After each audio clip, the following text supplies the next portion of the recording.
ایک بات یاد رکھیں، زبان میں جو تاثیر آتی ہے، یہ اولیاء جو بولتے ہیں، جملے بولے اور اثر ہو جائے، ہم ہزار بولے کچھ نہ اثر ہو۔ حضرت نظام الدین اولیاء کی بارگاہ میں ایک صاحب آئے، کہا کہ حضور میری بیٹی کی شادی ہے، کچھ کر دیں۔ کہا جا کچھ پتھر ڈھیلا لے کے آ جا، کچھ ملے۔ وہ کہتے ہیں میں 3 ڈھیلے لے کے آیا، 1 ڈھیلا 2 ڈھیلے 3 ڈھیلے جو بھی لے آئے۔ محبوب الہی نظام الدین اولیاء نے 3 بار قل ہو اللہ پڑھا، اس پر دم کر دی، لے جا تیری بیٹی کی شادی کر، اور بھی ایسے جی۔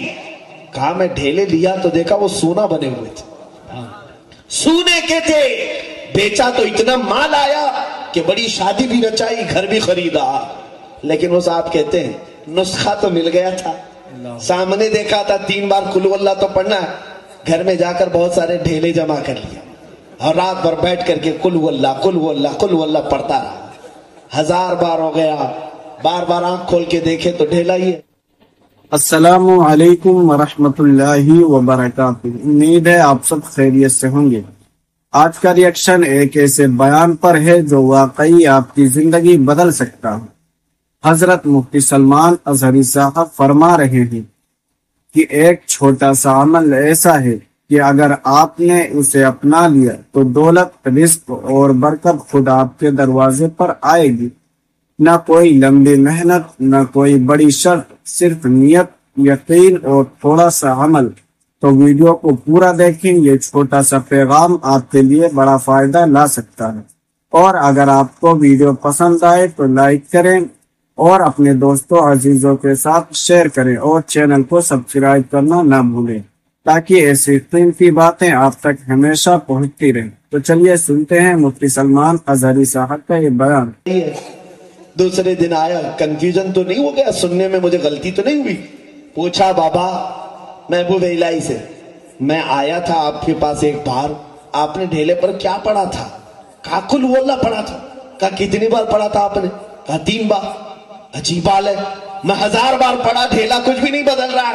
محبوب الہی نے فرمایا تیری زبان اور ہے، میری زبان اور ہے، تیری زبان الگ ہے، میری زبان الگ ہے۔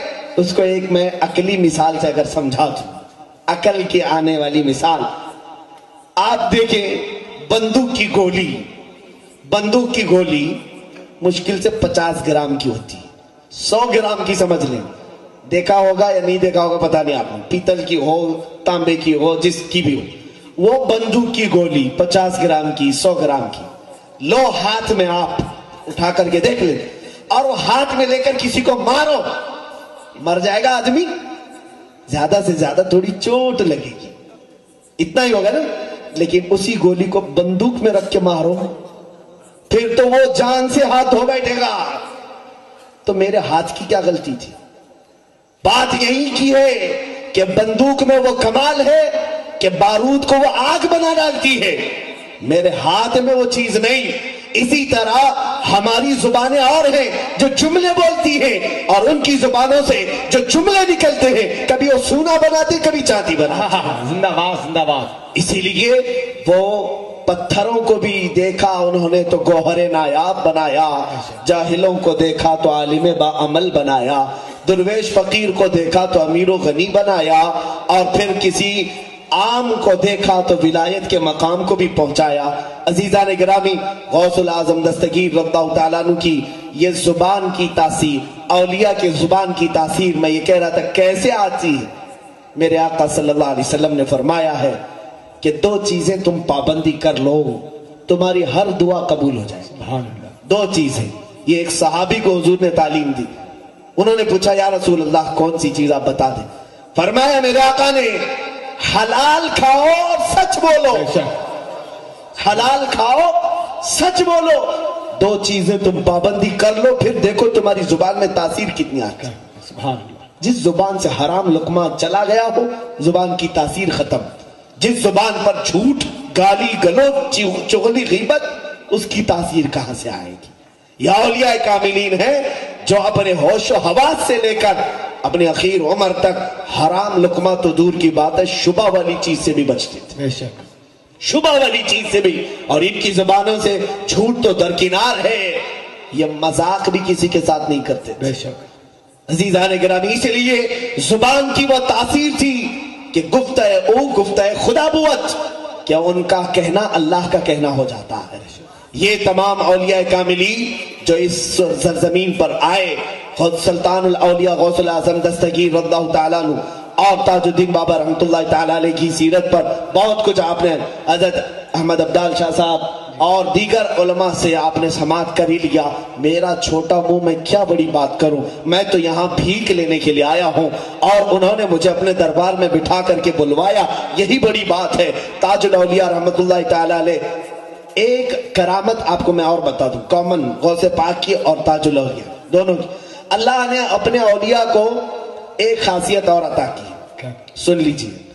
ان اولیاء کو ایک کرامت یہ ملتی ہے جس کو کہتے طی زمان طی مکان، یعنی اللہ رب العزت زمین کو ان کے لیے گھیر دیتا ہے اور وقت کو لپیٹ کر دے دیتا ہے۔ جو 100 سال میں ہو سکتا ہے وہ ان کے ہاں منٹ میں ہو سکتا، اور جو 1000 کلومیٹر دور ہے یہ ان کے ہاں ایک قدم میں طے ہو سکتا ہے۔ یہ اولیاء کی خاص کرامت ہے۔ غوث پاک کی بھی سیم ہے، تاج الاولیاء کی بھی ایسی ہے۔ یہ عکس غوث الاعظم ہے، بے شک غوث پاک کے عکس ہے۔ دیکھنا آپ کرامات کو ملا کر کے خاص غوث پاک رضی اللہ تعالیٰ عنہ دریائے دجلہ کے پاس گئے ہیں، ایک بوڑھی عورت کو روتے ہوئے دیکھا، پوچھا کیا بات ہے؟ کہا میری تو عادت ہے، روز آتی ہوں روتی ہوں۔ کیوں؟ کہا 12 سال پہلے میرا بیٹا دولہا بن کر کے آ رہا تھا، برات تھی، کشتی ڈوب گئی، سارے اندر چلے گئے اور اسی کے غم میں اب تک روتی بیٹھی ہوں۔ آپ کو ترس آ گئے، آپ نے دریائے دجلہ پر انگلی ماری، ہاتھ مارا، کہا اے دجلہ تیرے اندر جو امانت باقی ہے باہر کر۔ دیکھا بھونچال آیا اور کشتی باہر آئی، سارے باراتی زندہ آئے، زندہ باد زندہ باد، سارے آئے، دولہا بھی آیا۔ یہ کرامت ہے۔ آپ مجھے بتاؤ 12 سال تک کیا پانی میں کوئی زندہ رہ سکتا ہے؟ 12 سال تک وہ لوگ کہاں تھے، کیا کر رہے تھے، کیا کھا رہے تھے؟ یہ عقل میں نہیں آنے والی بات ہے، اور جو عقل میں نہ آئے اسی کو کرامت کہتے ہیں۔ کیا کہنا، بے شک سب چیزیں عقل سے مت پرکھنا، نہیں تو شیطان بن جائے گی۔ یہ غوث الاعظم دستگیر نے 12 سال کے بعد پلٹایا۔ یہ دنیا کے لیے 12 سال ہیں، ہمارے لیے 12 سال ہیں، لیکن ان کشتی والوں کے لیے 1 منٹ بھی نہیں۔ یہ اولیاء کی زندگی ہے۔ کسی کے لیے وقت کو یہ طویل کر کے دکھائیں اور کسی کے لیے وقت کو گھیر کر دیتے۔ اسی طرح غوث پاک کی بارگاہ میں ایک صاحب آئے، وہ منکر تھے بہت سارے۔ سنیے، اولیاء نبی کے پرتو ہوتے ہیں کہ نہیں؟ انبیاء کے معجزات کو اپنی کرامات سے دکھاتے ہیں۔ غوث پاک رضی اللہ تعالیٰ عنہ بیان کر رہے تھے نبی کونین صلی اللہ علیہ وسلم کے معراج کا واقعہ، معراج بیان کرے۔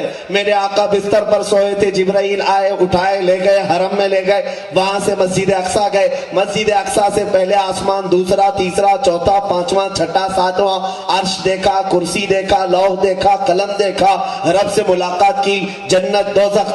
اس کے بعد واپس آئے، ابھی بستر گرم تھا، منٹ بھی نہیں گزرا ہوگا نا، مجھے بیان کرنے میں پتہ نہیں کتنا ٹائم لگ جائے گا معراج کا واقعہ، لیکن حضور کو صبر کرنے میں بھی وقت نہیں لگا۔ یہ سارے علماء سے آپ سنتے ہیں۔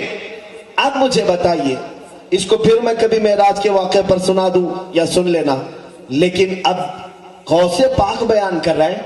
مجلس میں کچھ تو ہوتے ہیں جو سر پھرے ہوتے ہیں اور یہ کہتے ہیں یہ تو ان لوگوں کی بکواس ہے، یہ افواہ ہے، بڑا چڑھا کر کے بول دیتے ہیں۔